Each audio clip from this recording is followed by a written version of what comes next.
What is Caribbean culture? V.S. Naipaul, a writer who hails from the Caribbean, actually argued that no, nothing was ever created in the Caribbean. It was only destroyed. It was pure destruction. But I think others have looked at the history of the Caribbean as one of the most creative reconstructions and deconstructions of cultural elements that has ever existed on this planet.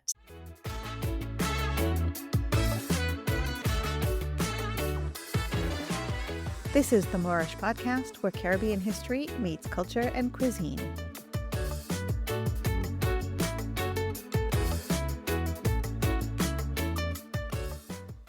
Hello, Candice. Thank you so much for joining me today on the Moorish Podcast. Hi, Hema. It's wonderful to be here with you.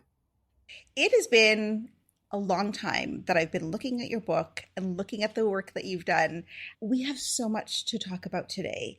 In particular, the framework is going to be around your book and some of the thoughts and themes and research that you put forth in your book. But before we even get started with our conversation, can you introduce yourself? Sure. Well, my name is Candice Goucher. I have a PhD in African history from UCLA.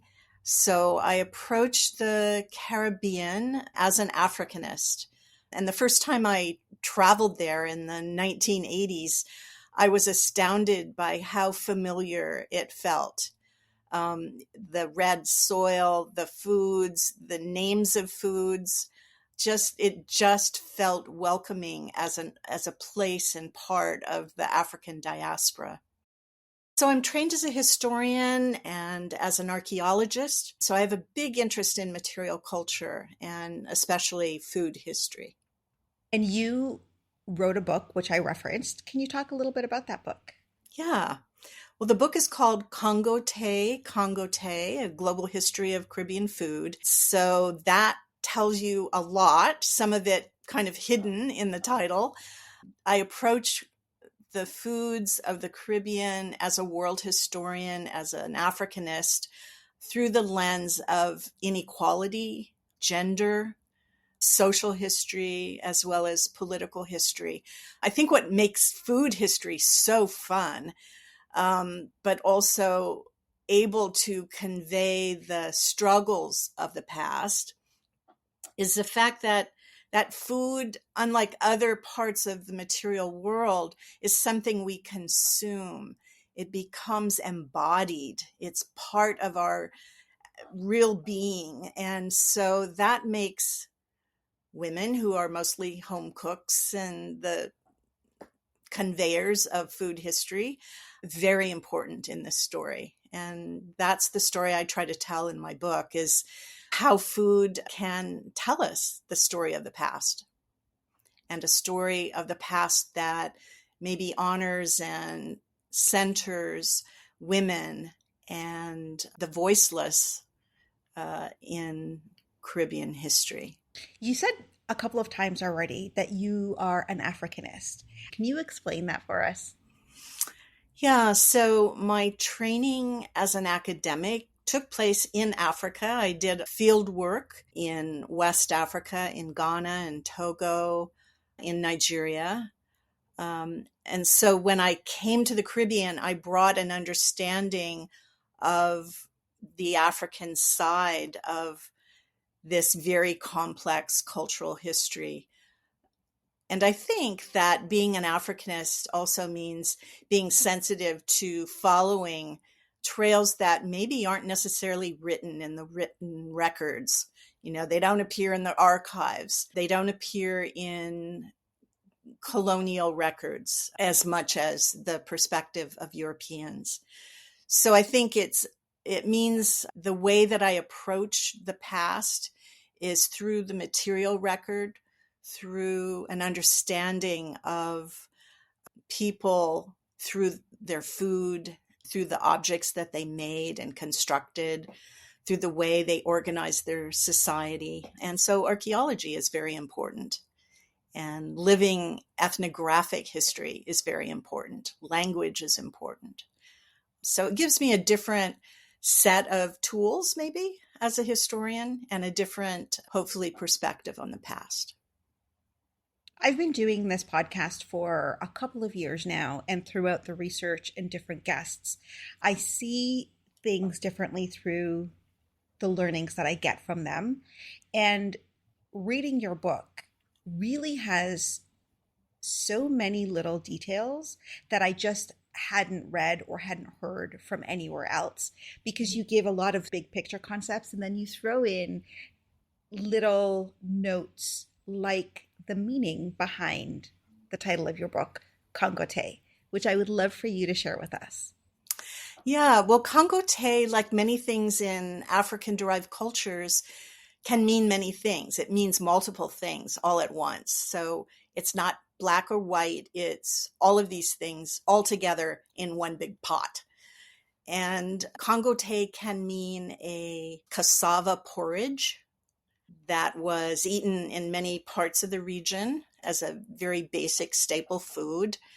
It can mean a game, a children's game and song that was really like mother hen and little baby chicks and people playing chase and protecting the little ones. So it was a childhood idea that was conveyed. It also is attached to a proverb that suggests that one day, Congotay, one day justice will prevail. And that for me says a lot about food history, that we can look at the food on our plates and understand the past and understand maybe some of the past and present inequalities, the changes that have taken place, and the agency of people that are normally excluded from the historical record. So I love that about food history. I'm really enjoying talking about history through the lens of food, because it is, as you said, it's an everyday thing for us. It's on the plate, it's something we see every day. And oftentimes we don't think about the history of what's on our plate, but it can tell us so much about culture and people, which is why I like to focus a lot on food in this podcast.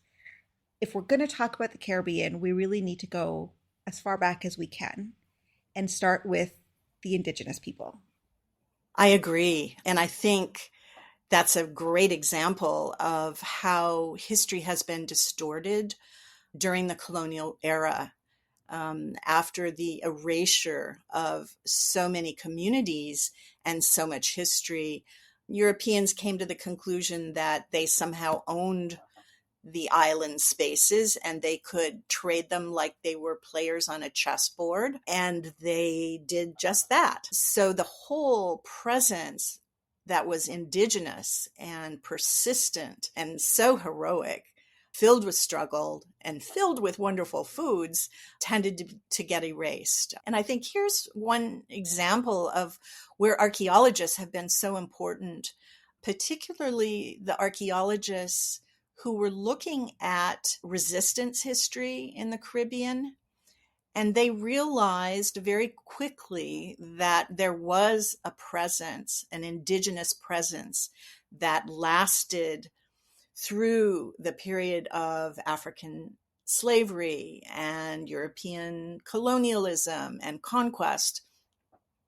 It wasn't always visible because people could hide their communities and could blend into other communities, but it was an essential part of survival for African peoples. And that interaction between the indigenous populations and African populations is critical, I think, to understanding Caribbean history and understanding the foundations of resistance history across the region.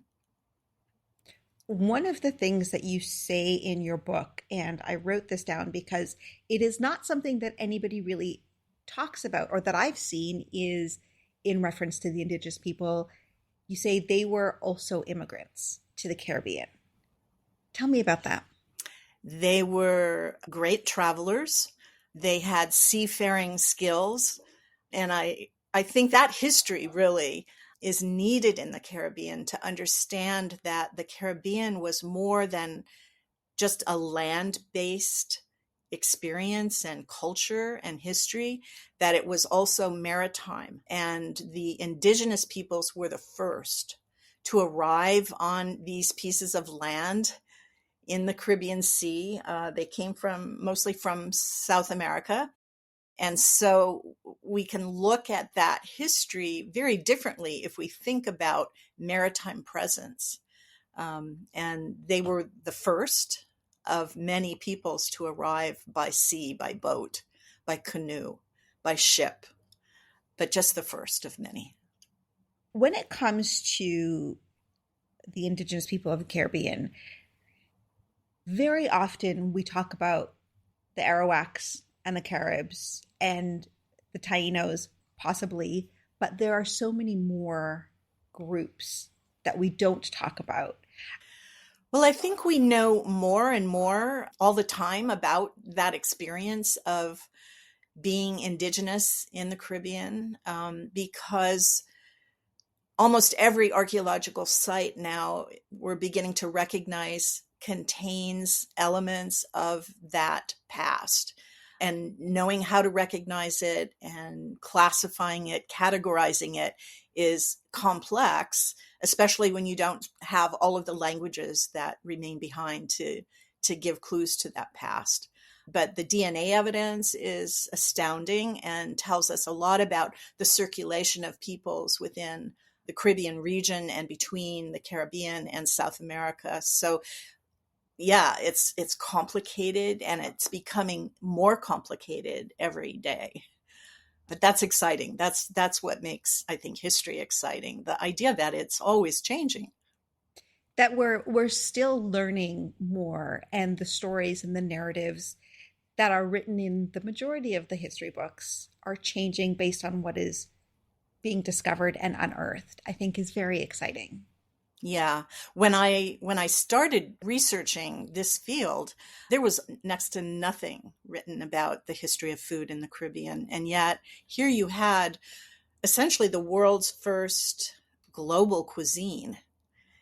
And the ability to tell this history of globalization from the perspective of food was very unique. Since that period of time, more than 10 years ago now, a lot more research has contributed to our understanding, only complicating almost every subject matter. It's a complicated time to talk about these subjects because there's a lot of people stuck into the past and what they've learned in the past, and struggling to understand the changes and why the changes and why what they're calling new history is being unearthed, and it's challenging for some people to understand that, and hopefully through conversations like this we can shed a little bit more light on why that's happening and what the academics and the historians and the archaeologists are discovering and sharing with the world. Yeah, I think science is so important because we can have certain perspectives or hypotheses and approach the past. And then when we look at the evidence, a completely different story gets told. So the fact that that evidence for the past is constantly changing, we're finding new sources, translating new sources, using archaeological excavations, using DNA evidence, we're coming to some very different conclusions about the importance of different groups and how they shaped this very complicated interaction of peoples and places and foods in Caribbean history. When we talk about the indigenous people, what was their diet like? What did they eat? Well, they were farmers, some of them. They, of course, used the bounty of the sea. And we know that those traditions lasted a very long time and enabled local people to use maritime resources to survive. And that was true of whether you were a pirate in Belize or an African escaping enslavement in Jamaica. People used the sea. They became expert swimmers and used the technologies of their time to acquire what they needed from the ocean. Indigenous people were also farmers, and we have many domesticated crops that were important, as well as the resources that they could fish or hunt or gather from land. So both the land and the sea needs to come into the picture when we think about those foods. One of the things that is told quite often is that the Caribs were cannibals. And you talk about this in the book about Indigenous people being depicted as roasting human flesh. And yet the evidence tells us different.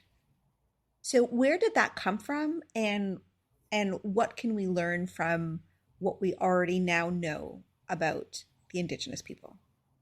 Well, I think many cultures, if you look around the world, found ways to create other identities that were not part of their own culture.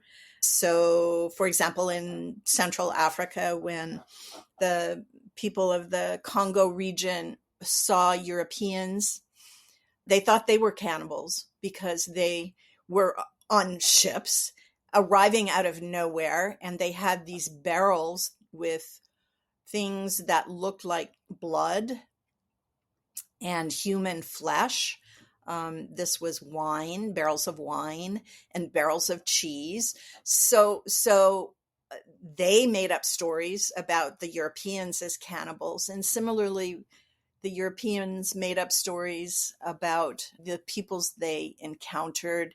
I think in part, many of them to justify their conquest and their so-called civilizing missions. They wanted to create an idea of somehow these peoples they were encountering as being less and being uncivilized. Through all of your research, through Africa, through the Caribbean, through food history in general, have you encountered true cannibalism? There has existed in times of scarcity cannibalism, very desperate times. There are also rituals and traditions in some parts of the world where human flesh was consumed for ritual purposes. But not an everyday No, consumption, times no, of scarcity or ritual. no. A very unusual set of circumstances could bring this into motion. I think, when we look at the deeper world history of food, the experience of day to day, that everyday experience, was basically one of hunger. And you have two extremes. One is extreme hunger, and one is feasting. So famine or feast were unusual moments in an experience that had largely depended on satisfying people, keeping societies alive and vibrant, and using food to do that. But the day-to-day experience of people, it was being hungry. The next stage, or the next part of history in the Caribbean after the Indigenous people, is when Europeans started to quote unquote discover or make their way throughout the Caribbean. And that in itself really changed the trajectory of the food that was consumed, the culture, into what we can look for today. There's so many influences that happened as a result of that part of history. And I would love to talk about this part of the food history and the history in general of the Caribbean, because it's such an important pivotal moment. It is. It is. And the Europeans were important for all of the wrong reasons. They were a terrible destructive force.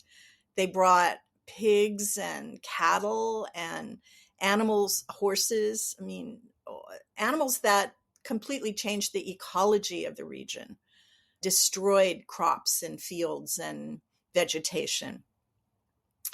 The Europeans also brought a lot of new foods from other parts of the world that weren't their own to begin with. they brought foods that via Africa that had originated, maybe been domesticated originally in Asia or parts of Asia, South Asia, East Asia. They brought a reliance on slave labor, and that global export of racism and enslavement and indentured servitude, systems that they felt they needed to rely on for agriculture, also changed the world in some really negative ways.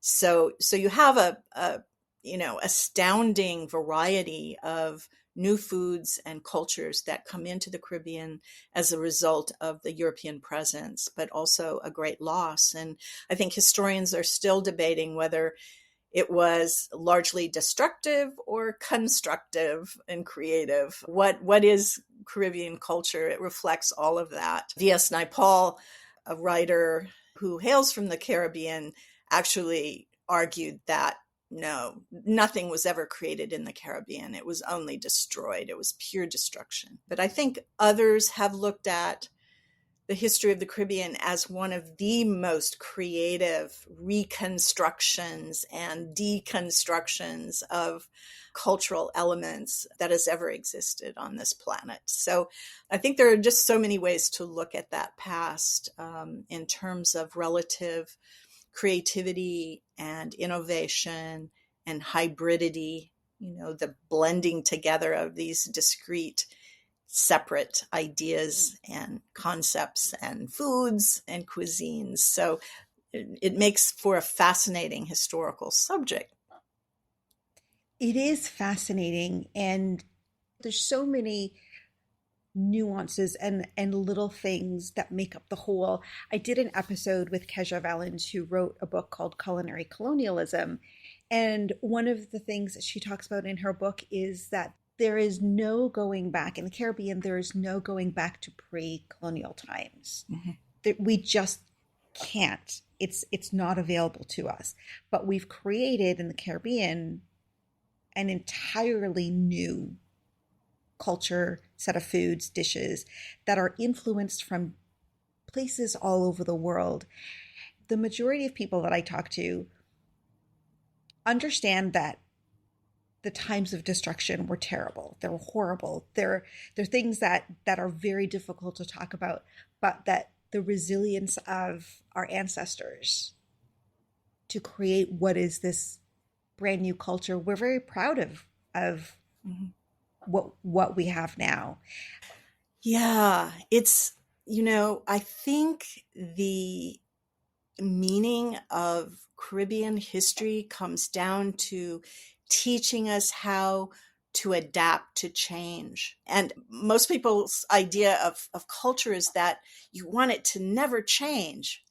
You want it to be preserved somehow. But the preservation of a culture is not the same as having a living culture. And a living culture, the essence of it is that it is always changing. And so I think the Caribbean teaches us how to change. I mean, how to literally adapt, sift, select, embrace some things, reject other things. And what is so really interesting about food is who was doing that selection, that selectivity.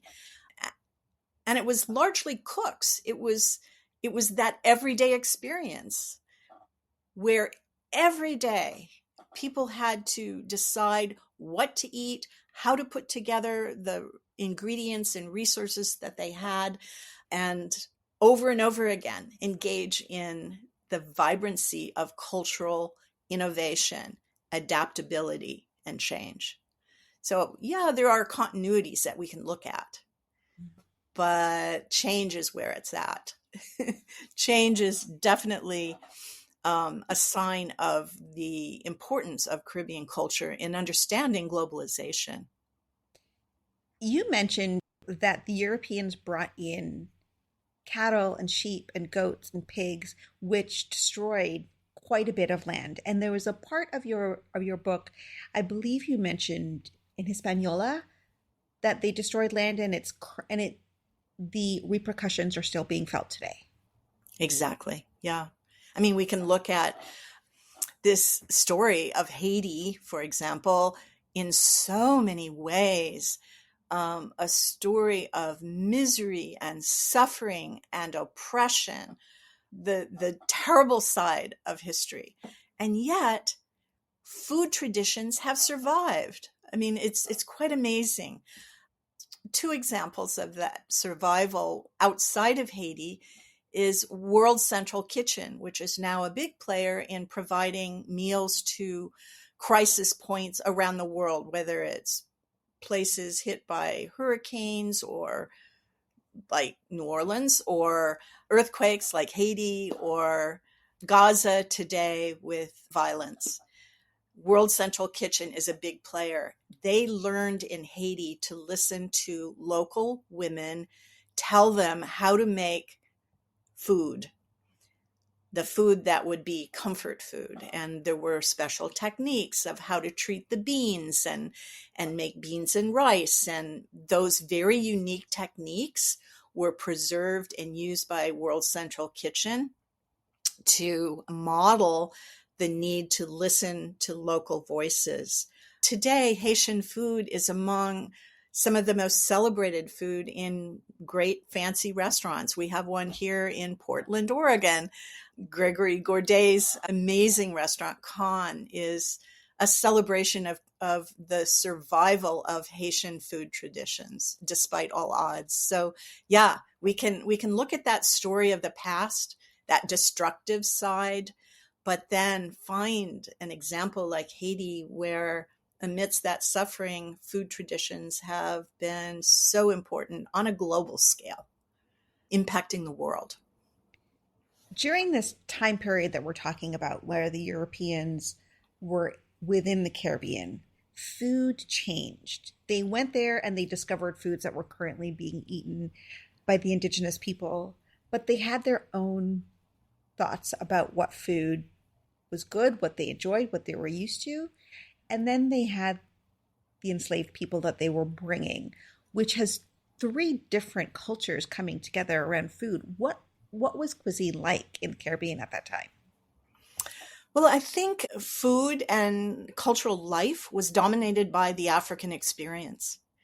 And there was no time more important than a crisis, like an environmental crisis, hurricane, the aftermath of a hurricane season, when people realized who they were really dependent on. And slave owners were dependent on enslaved peoples for their day-to-day food, their everyday food, but especially during crisis times. They dictated the ingredients. They negotiated and bargained for food in the marketplace. They grew the food. They grew crops that created profits that allowed society to continue, i.e. sugar and all of its byproducts, rum especially. That fueled the entire system that in which they lived.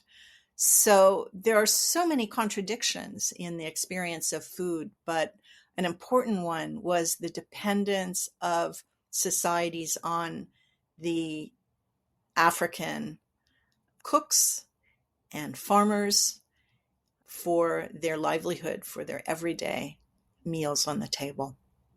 Were most of the cooks women? Many of them were women. There were also men who were cooks or at least servants. Women were almost always in the kitchen, though, and we see recipes being translated and conveyed sometimes by men, but women transmitted those cultural traditions in the kitchen to daughters, sometimes adopted daughters, and the approach that many of them took was this tradition of oral literature. You mentioned the wonderful study on the history of cookbooks, but that's one piece of the puzzle because it's the written literate side of Caribbean history in which women were late to participate, but which provided women an important outlet for recording their ideas and their thoughts and their attitudes towards food, not just recipes for the food that appeared on the table, but recipes for life. Before those written cookbooks, though, there were centuries of traditions that were preserved through oral tradition, transmitted from one woman to another within the household kitchen. And that amazing oral literature, we're only beginning to really tap into. It's embedded in stories and folk tales and proverbs from the American South to the Caribbean and parts of South America. A really important part of what we know about food history is coming out of those oral traditions, sometimes in African-derived religions as well. The practices of those religions often had women whose sole role within this religion was the preparation of food. Foods for the deities, for the gods, and they had to be very particular about how certain vegetables were sliced or how foods were cooked, whether salt was used or not used. So there were these cultural rules that were transmitted in very formal systems of preservation and transmission across generations within the body of religion. Within this time frame that we're talking about comes the word Creole and creolization.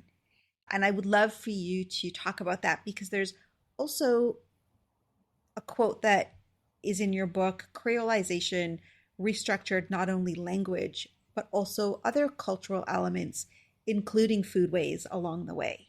Yeah, creolization is a concept that has changed so much over time, both within Caribbean society, the way the term was used and is still used, and also outside of Caribbean society.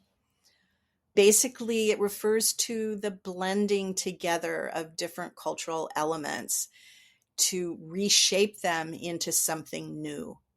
So blending, whether it's language or food, for example, European languages, Africanizing them, or African languages, Europeanizing them, making them something else, something new, but on a scale that cultural element is shared amongst a large swath of people. So it's not an isolated instance, although it occurs on an individual basis as people choose words or learn words, and those vocabularies change over time. But it happens repeatedly within and among groups of people. I think, although a lot of the theorists around creolization come out of literary studies, I think the really interesting work comes from linguists, from the people who are studying languages and the changing ways of languages in this era of globalization. So beginning in the 15th and 16th centuries, you have hot pockets of places where people are speaking different languages and trying to make themselves understood in the port cities of the world. Those processes are incredibly important for understanding changing culture. Not just language is changing, but culture is changing too. And it's a unique two-way street. You know, it's not one thing changing into something else and losing its own integrity. It's gaining from the addition of a new element. I think that's what creolization can show us. And there's some great scholars who have been working on Caribbean creoles. John Rickford at Stanford, Tucker Childs here in Portland at Portland State University was also an important scholar, understanding the rules of this change that was taking place in languages. And we can kind of use that to think about food as well. And my favorite part of that whole discussion is the idea of a continuum, that there's just not one thing, the English language or the French language, and another, Congolese or an African or Indigenous language, but there's a whole continuum that connects these languages in the world. And the borrowing, the extent of borrowing differs from one pole to the other, but it's a continuum of change, interconnecting people. There's so much when it comes to the word Creole, and I think that word might mean something slightly different for people depending on where in the world you live. A lot of people associate it with cooking in the southern US. If you're from the Caribbean, it might mean something different. But in essence, it's everything that you've just explained in that change and that morphing into something new. Yeah, it can have in different places and different times, a very negative connotation. So people were Creole if they were born in the Caribbean. And so it was used in a derogatory manner to say, oh, you're Caribbean, you were lazy, you're a drunkard, whatever tags the outsiders placed on locally born people in the Caribbean, no matter what your skin color was. Mm. But it also came to be attached to ideas of racial mixing and this intersection of different colors. So Creole was often brown skinned, lighter skinned people, and foods that were not too spicy, but a little spicy. So the blending together of these elements had a lot of judgment attached to them. And creolization, I think, is probably most useful now in scholarly circles, at least, as understanding this real complexity that changes over time in terms of the interpretations it brings out. I will leave in the show notes some of the scholars that you're talking about so that people can dive a little bit deeper into some of the research or books or articles if they're interested. In this time period, what's really interesting from a food perspective from me is because the Europeans were traveling to many different parts of the world, they were bringing foods to the Caribbean from all over the world. And some of these foods became staples. And when we think about things like ackee, for instance, that comes from Africa, when I think about breadfruit, or I think about things like plantain, for example, all of these things were a result of this time period, the colonization, the movement of these ships and what Europeans were bringing. Yeah, it's really quite astounding to think about how many of these foods that were introduced from Southeast Asia, from the Indian Ocean, from West Africa and Central Africa, they become part of the national identity of many islands, to the point where the real history of those foods is kind of set aside because they have become rallying points for a commonality, a shared understanding of culture and community, which is fine. But as you point out, the origins of those foods come from around the globe and really reflect, I think, more than anything else, the extent to which a maritime culture is dominating this period of time, not just in the Caribbean, though it shows up really big time there, but in many parts of the world. So there's a movement of goods via maritime connections, and often creating some unusual cultural formations. For example, the Caribbean becomes this nexus point for curry. And yet curry is a British invention that comes out of India. And how does that happen? Well, there are British officers moving between these different parts of the world, London and South Asia and the Caribbean, and they take a liking to the combinations of spices, and they begin to reduce that to what they understand curry to be. And curry is born and then exported and re-imported and has a mobility all its own. The extent to which people in the Caribbean have embraced curry and roti, or chow mein from China, from Asia, is quite astounding.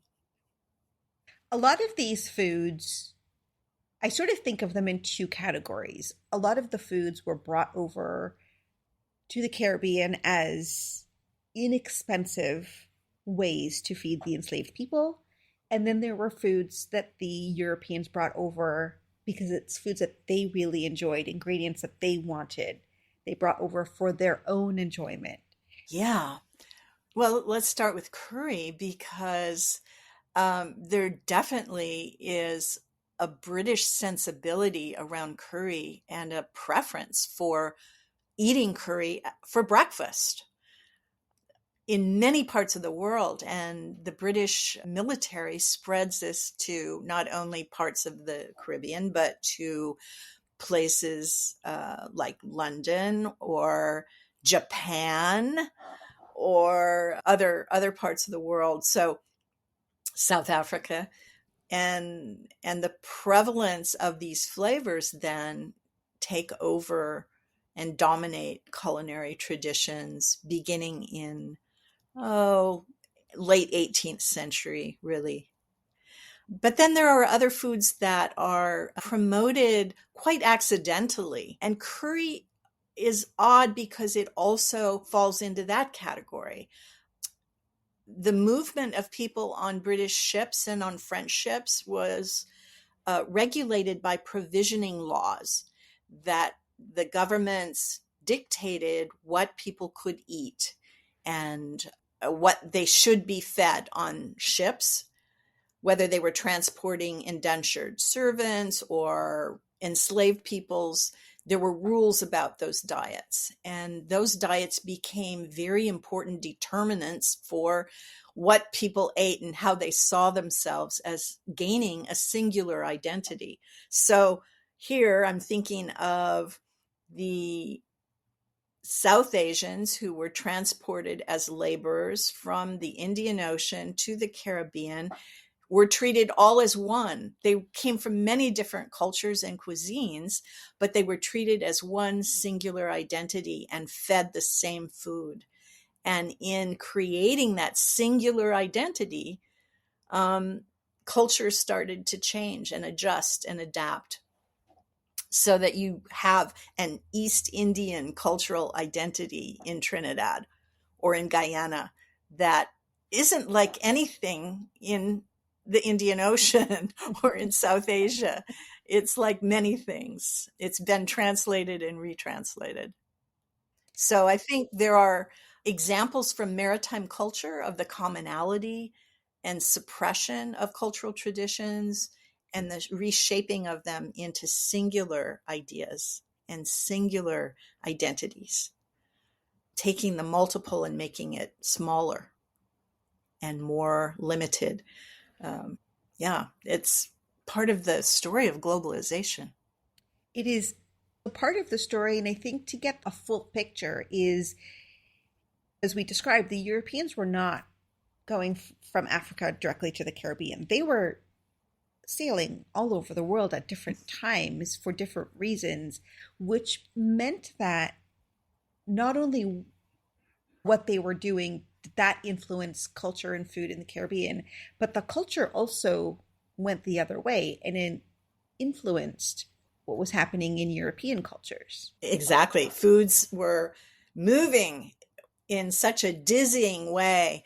I think what the Caribbean had going for it, it was exotic, it was tropical, and the foods that came out of the Caribbean were reshaping cuisines all over the world. peanuts in China, in Chinese cuisine, chili peppers in parts of Europe and West Africa. The pineapple is an example, a wonderful example, because these poor specimens of pineapple arrived in Europe. I mean, you can only imagine after months at sea, they were just pathetic examples of this wonderful fruit. And yet people went crazy for them because of their rarity and exoticism. Pineapples somehow became symbols of hospitality as they sat on the great tables of European elite society. And it was only in the 18th century, a woman actually in near Amsterdam was able to take from a clipping, a plant of the pineapple plant, a slip, and produce a fruit in a hothouse. And that made then hothouses in European botanical gardens very popular because they could grow tropical fruit like pineapples all on their own. But pineapples got carved into beds. They were symbols of, like many other foods, of aphrodisiacs and enhancing people's sexual lives, at least in their heads. So, yeah, foods have played a very important role coming out of the Caribbean, not just going through. And we know the so-called Columbian exchange was truly an exchange of continental, global dimensions, where African foods and Asian foods and European and North and South American, Caribbean foods were changing different parts of the world. This is really a time period that it changed so much in the Caribbean, in different parts of the world. And I pulled out another quote because there was so much in your book that I highlighted. Since 1492, the distinct cultures, peoples, and languages of 4 continents met in the Caribbean waters and intermingled in wave after wave of post-Columbian encounter. And you go on to reference both food and language. You know, I'm astounded by the extent to which the sea continues to play this role of changing, I mean, literally the waters of all of these continents intermingling. What is happening in one place eventually is going to have an impact somewhere else in the world. And it's really, when you think about it, the land is very fixed and relatively stable, except in serious earthquakes, which the Caribbean has its share. But the waters are constantly in motion, are constantly churning and moving and drawing new elements and expelling elements. One of my favorite recent books is Sharika Crawford's book on the history of turtles and the hunting of turtle meat in the Caribbean, especially the Cayman Islands. And she shows how even this turtle population is a global population that moves tremendously all around the world. And yet the Cayman Islands in the Caribbean becomes a centerpiece for turtle hunting and the expertise that is needed to hunt and harvest these turtles. Turtle meat then takes over the world. All of the elite tables, whether you're dining in East Asia or London, you want to eat turtle meat, to the point that turtles become nearly extinct, at least threatened as populations, and mock turtle soup becomes a popular substitution, even in places where turtles once swam in the water. So there's this whole sort of ecology that is understood, and the eco cultural networks that were created in this period of time have a real lasting impact on very distant places and times. You wrote your book, or the book was published in 2013? Yeah, yeah. 2014 by Routledge. Yeah. 2014. So I'm going to leave a link down in the show notes to the book and some more information about you and your biography. But I want to ask you, in that time, we've been talking about how new things are being unearthed. Historians, academics, archaeologists are still doing the work. Things are being uncovered. In that time since you wrote your book and now, are there any big discoveries, changes that you wanted to talk about?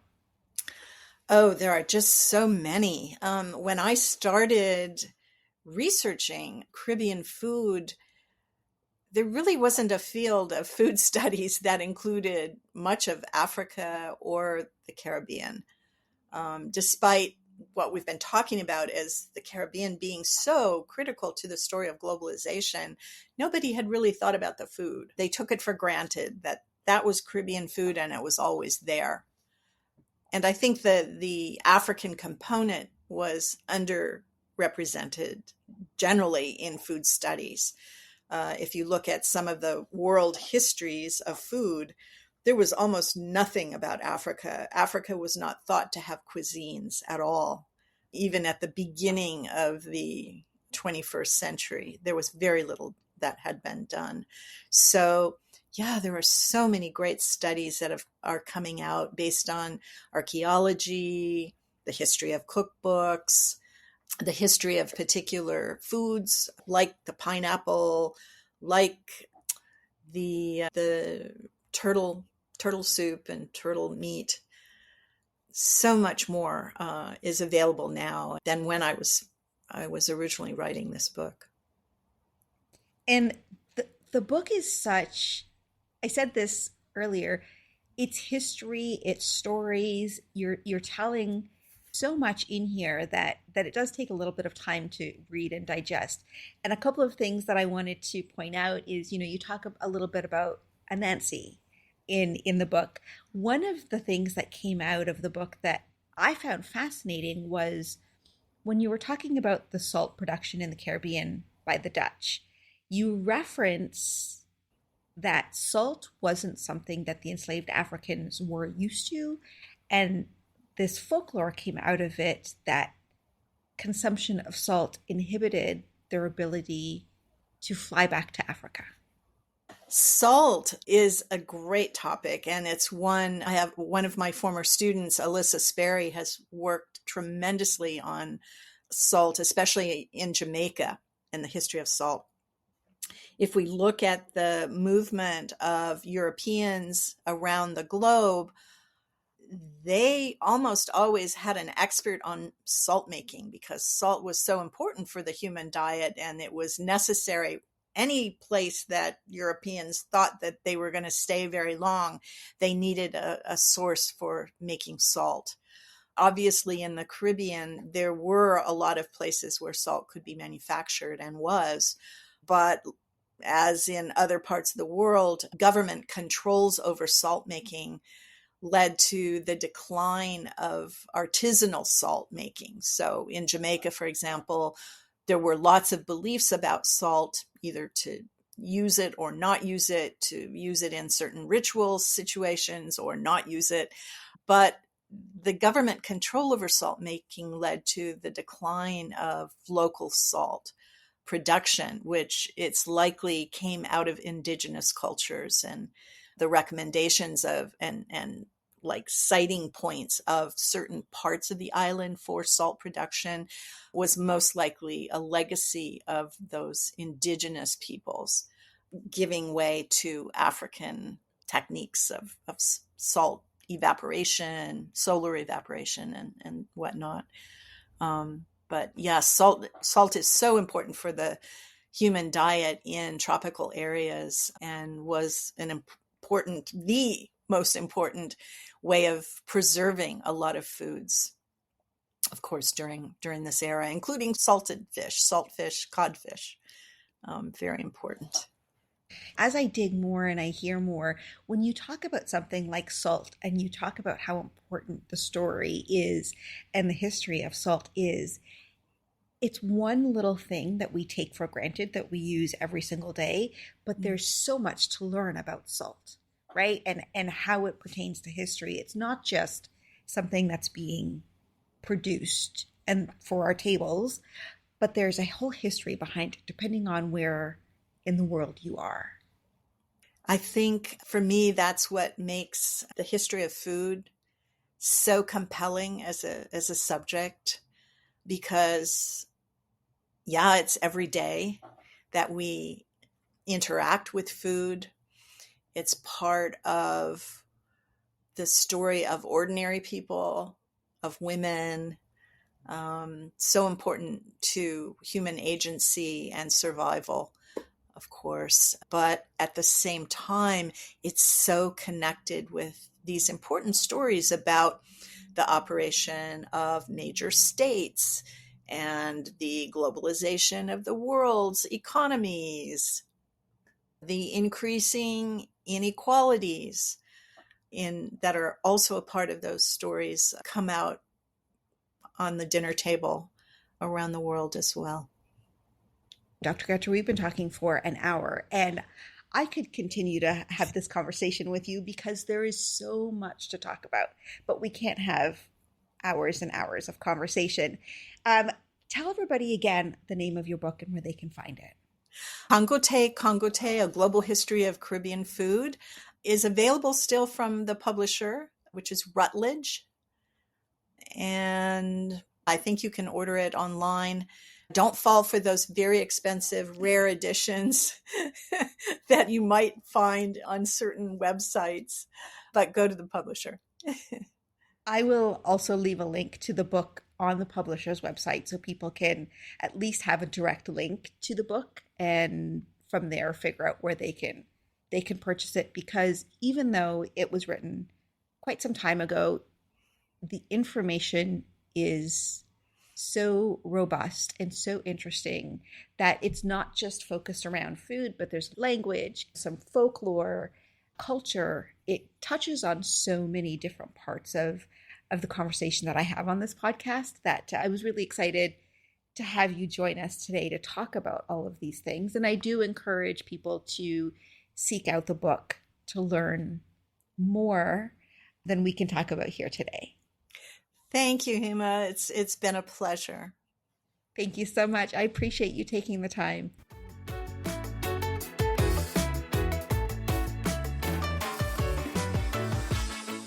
Thanks for joining me for today's episode of the Moorish Podcast. Don't forget to subscribe and leave a rating. It really does help in getting the podcast in front of more people. Follow on Instagram, TikTok, and YouTube for videos and more. And I'll see you for the next episode.